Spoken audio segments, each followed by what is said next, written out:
Hi friends, welcome to aims facts. July 2011లో ప్రపంచం మొత్తం కేరళ వైపు చూసింది. ఎందుకంటే కేరళలోని తిరువనంతపురంలో ఉన్న అనంత పద్మనాభ స్వామి ఆలయంలో 1,00,000 కోట్ల నిధి ఉందని తెలిసింది. ఆ నిధిలో ఏమున్నాయి, నిజంగా ఆ నిధి విలువెంత, ఆ నిధి ఎవరిది, అక్కడికి ఎలా వచ్చింది, ఇన్నాళ్ళు తెలియంది ఇప్పుడే ఎలా తెలిసింది, ఇంకా ఆలయంలో ఇంకెంత సంపద ఉంది, ఈ విషయాలన్నీ ఈ వీడియోలో తెలుసుకుందాం.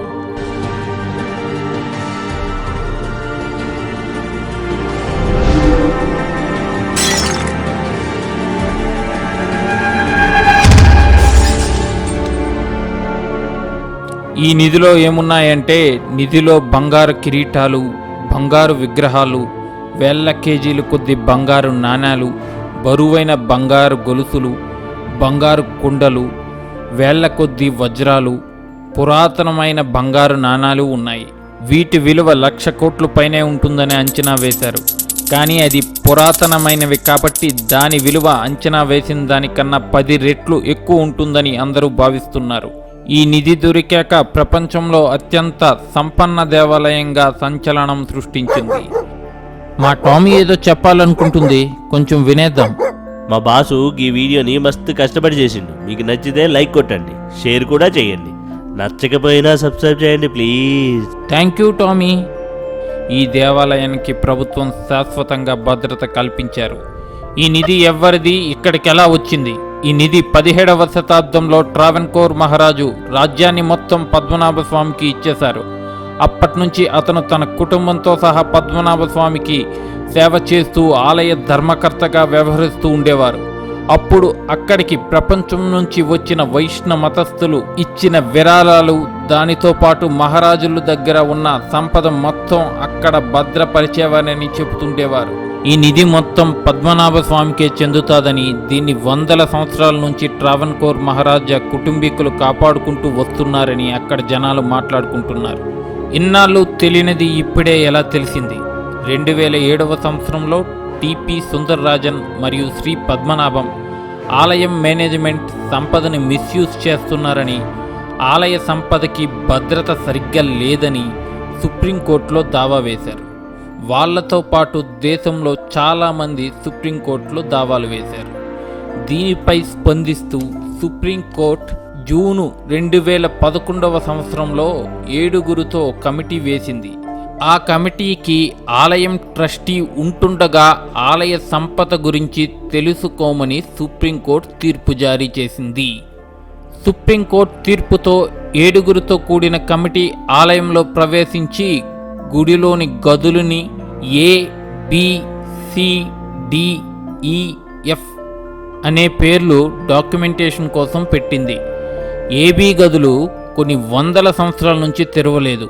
CDEF గదులు సంవత్సరానికి 7-8 సార్లు తెరిచేవారు.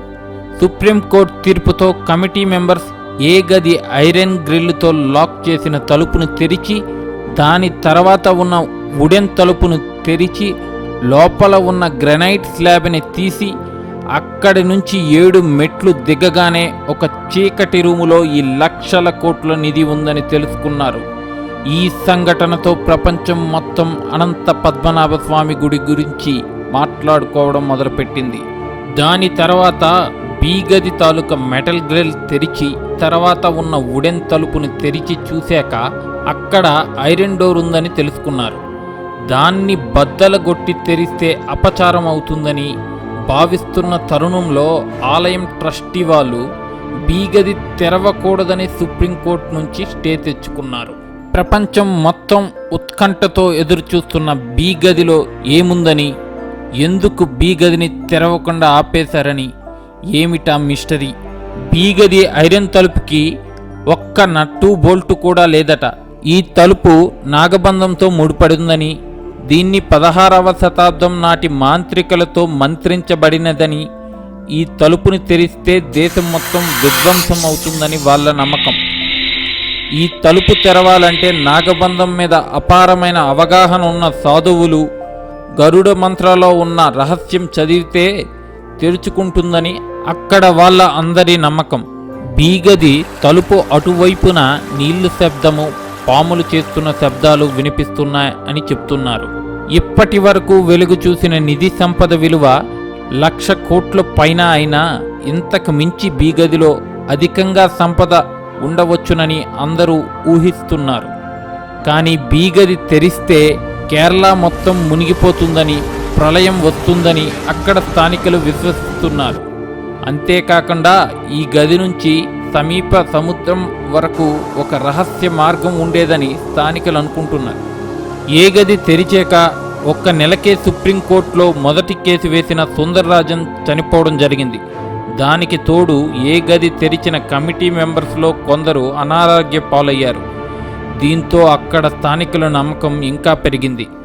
ఇదే కాకుండా 1930లో బి గదిని తెరవటానికి కొందరు ప్రయత్నించారని, కానీ విఫలమయ్యారని, అప్పుడు తెరవటానికి ప్రయత్నించిన వాళ్లకు లక్షల పాములు ఎదురయ్యాయని గైడ్ టు ట్రావెన్కోర్ పుస్తకంలో రాసి ఉంది.